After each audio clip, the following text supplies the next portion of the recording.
Hi everyone, I hope that you're doing very well. Today's video is going to be a little different than my usual content. Since this year is almost ending, I thought I will do a mini series on my channel.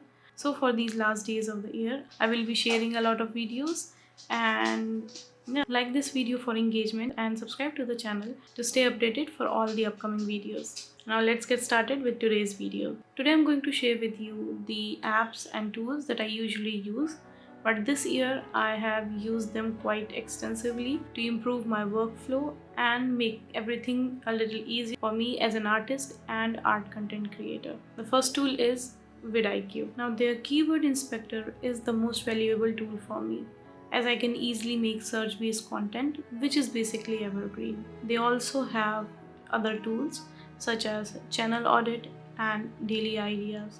Channel audit basically provides you in detail what you can do to make your channel better, like what are the videos that you should double down on, or what are the videos that need some work, whether you have saved your videos in a playlist or which videos have gotten the most likes, so that you can compare the performances of the different categories of videos that you make. With daily ideas, they provide you ideas that are being searched on YouTube and have a high volume of getting noticed. And they have other tools as well. vidIQ has free plan as well as some paid plans. The tools that I shared with you are free to use, but you can get their paid plans as well, which provide much more value. Now let's talk about video editing apps. This past year I have edited all my videos on my PC, but before that I was actually editing my videos on my phone. So I have two apps to share with you. One is KineMaster and second is InShot. In both the apps, you can either make portrait oriented videos or landscape oriented videos. My phone is really dirty, please ignore that. So in KineMaster, you can edit just this way, you can't rotate it. And in InShot, you have to edit in portrait orientation. You can't rotate it this way, but you can change the orientation of the canvas. That's not a worry. So yeah, when I was editing on my phone, I was using KineMaster so that editing long form videos was a little bit easy. But now that I edit my long form videos on my PC, I use InShot to edit all my short form videos, that is shorts, reels, etc. Both the apps are pretty cheap. KineMaster was around 249 rupees per month, and I think InShot is available at a similar price, although they do provide you an opportunity to buy the app for a lifetime for a really cheap price, and it's generally available around holidays. Now the third app is Koji, and I must credit Kelsey here. Kelsey is a fellow art YouTuber. I absolutely love her videos. I will link her channel in the description box below. So Koji is basically a link in bio.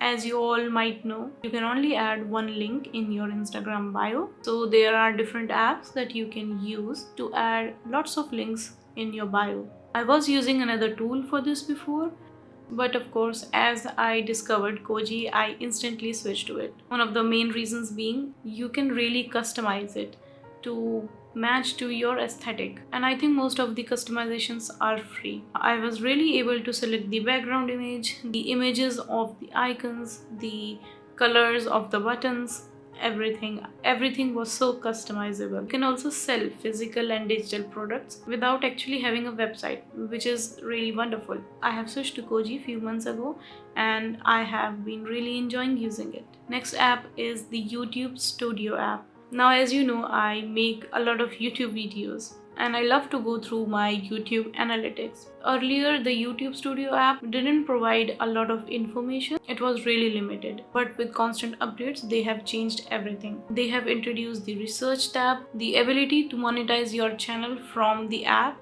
as well as the ability to check the full analytics from your phone. Next tool is Pretzel Rocks.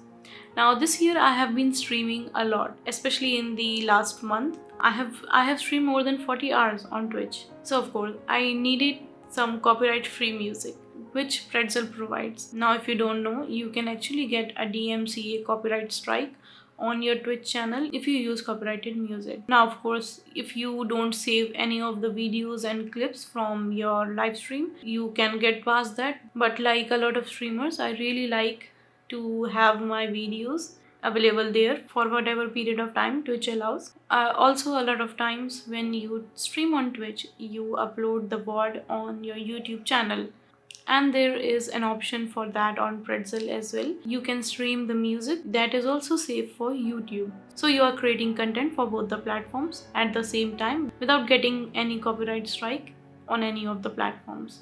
Next tool is thematic music.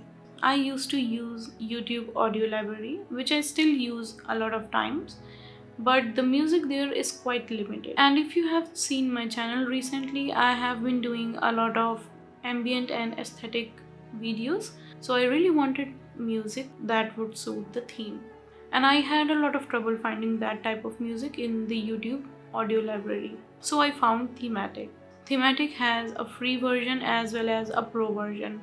A lot of songs are not available in the free version, but it has been enough for me. And also with the free version, you can only add music up to one channel. So if you really want to find ambient and aesthetic music, Thematic is the website to go for. Next tool that I used was Canva. Canva, as you might already know, is a tool for you to create graphics, Instagram stories, banners, profile pictures, logos, basically everything graphic design related. This year I used Canva to mostly create my Instagram stories, where I want to add a lot of different elements like pumpkins, mushrooms, falling leaves, and everything of those sorts. You can pretty much find a template for anything on Canva. You can make collages, Instagram stories, posts, YouTube banners, everything. Next three tools are definitely my most used tools from this year. First one, or the seventh one, is ArtStation. ArtStation is like a professional artist realm. You can find a lot of learning resources. You can also use it as a professional portfolio. Now, ArtStation is mostly centered around digital art.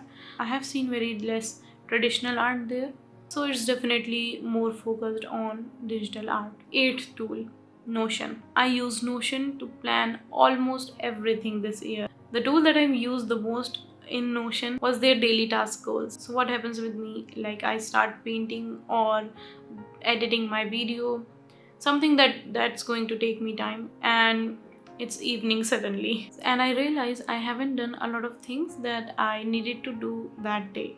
So that's why I started using their daily goals, and it helped me a lot getting things done relatively on time. You can completely customize how your Notion page looks. You can use it for content creation, for organizing your life as a student, or just to manage your daily life. There are tons of free and paid templates available on the internet. Now, my last and the most important app, which is Procreate. For the past month, I have extensively worked on my digital art skills. And of course, Procreate have been my favorite tool. I create all my digital artworks, GIFs for my videos, thumbnails, and even social media posts sometimes. If you already have an iPad and want to start drawing, I will definitely recommend getting Procreate. It's just $10 and you get the app for lifetime. I have worked before with a drawing tablet on my PC, but for the type of work that I do, I honestly prefer Procreate. I love creating little animations, like very simple ones, that I can use in my videos, and you can do that in Procreate really easily.